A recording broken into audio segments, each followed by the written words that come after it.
Naghayag ng reaksyon ang bagong-bagong star magic artist na si Joaquin Arce kaugnay sa pagpaparamdam ng stepmom niyang si Angel Locsin.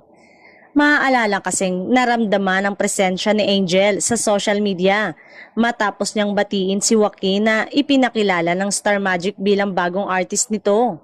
Si Joaquin ay anak ni Niall Arce na kasalukuyang asawa ni Angel.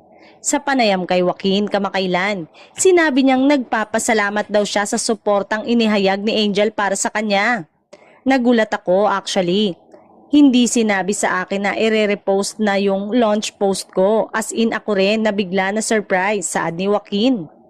Dagdag pa niya, she broke her silence for so long, especially on Instagram, just to repost my launch post. I'm grateful even if kahit stepmom ko siya, fan din ako. Matatandang nagsimula ring magparamdam si Angel sa publiko noong matapos ang 2022 national election. Hudyat na nga kaya ito ng muling pagpaparamdam niya sa showbiz.